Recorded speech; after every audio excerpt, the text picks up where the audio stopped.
Welcome back. So Raid Shadow Legends is crossing over with the world of Assassin's Creed, and you know what that means. It's time for a massive new event. A brand new legendary champion is up for grabs, and we're about to dive deep and break down the entire fusion for you. Yep, we are unpacking the complete strategic playbook for the Kassandra Fragment Fusion.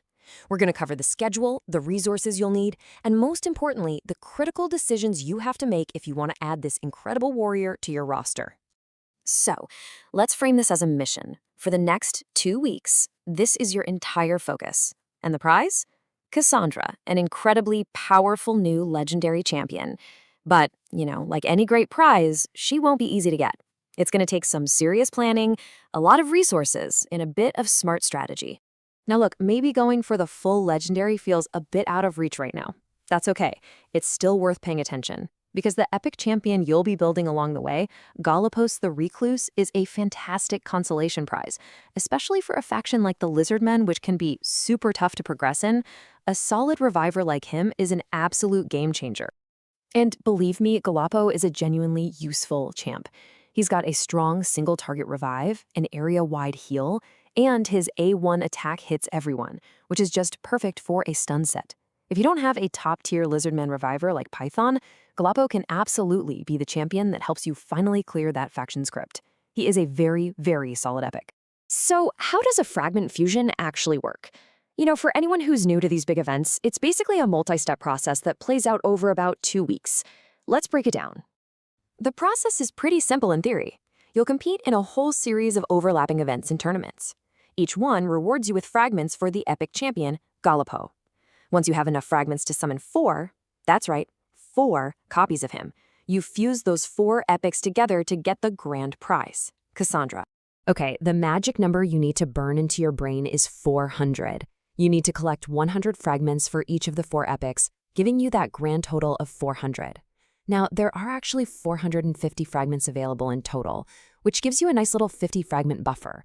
Think of it as a safety net, just in case you have to skip an event or you don't quite hit the top prize and want. All right, let's pull up the calendar. This is your strategic map for the entire event. Knowing what's coming and when it's coming is the absolute key to managing your resources and not burning out. Here it is, the full schedule. We're kicking off with a dragon tournament, and we see a likely clan versus clan event landing around the 13th.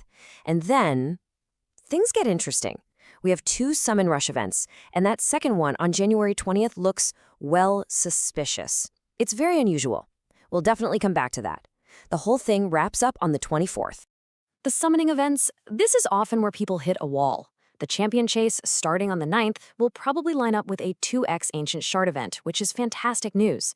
You want to have around 60 Ancient Shards saved up. The first summon rush will probably take about 7 or 8 Sacreds, but that suspicious second one, that's going to be even tougher, likely costing you around 11 Sacreds. Let's talk resources. What's this actually going to cost you? Well, your biggest expense, by far, is going to be energy. You'll be farming dungeons constantly. After that comes silver. You'll need a massive amount, probably at least 60 million, because there are 3 separate gear enhancement events. Seriously, start saving now.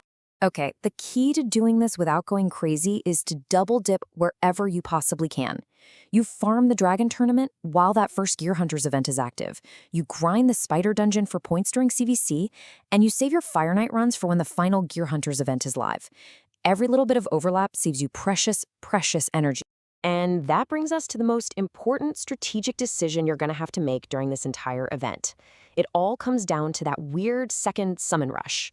Yeah, an overlapping summon rush right at the end of a fusion is highly unusual. It almost never happens. The big suspicion is that this might be tied to a surprise event, maybe even a Titan event connected to the whole Assassin's Creed collaboration. And if that's true, the rewards from that event could be way more valuable than just the fusion fragments. So this leaves you with 2 main strategies. Plan A is the safe route. You do everything you can, you collect all the fragments you need, and you guarantee you get Kassandra. Plan B? Well, Plan B is the Gambit. You intentionally skip the first summon rush and the final Gear Hunters event. This saves you a ton of shards and energy, letting you go all in on that final mysterious summon rush for a potentially much bigger payoff. So you have to ask yourself, are you a gambler? Do you play it safe and guarantee the champion you know you can get?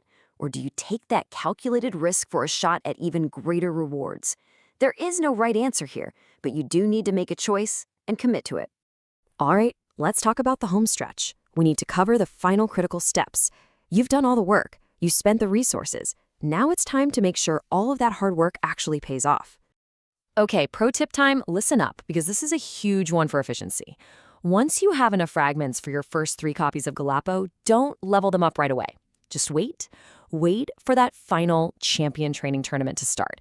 You can then level all 3 of them from scratch and get a massive number of points, easily completing that tournament and getting the last fragments you need for your 4th epic. I really cannot stress this enough. Fusion events are all or nothing. If you end up with 399 fragments when you needed 400, you get nothing. 0. All of that time, all that energy, all those silver and shards, just gone. You absolutely have to see it through to the end. And this is the most critical warning of all. The fusion timer in the portal is absolute.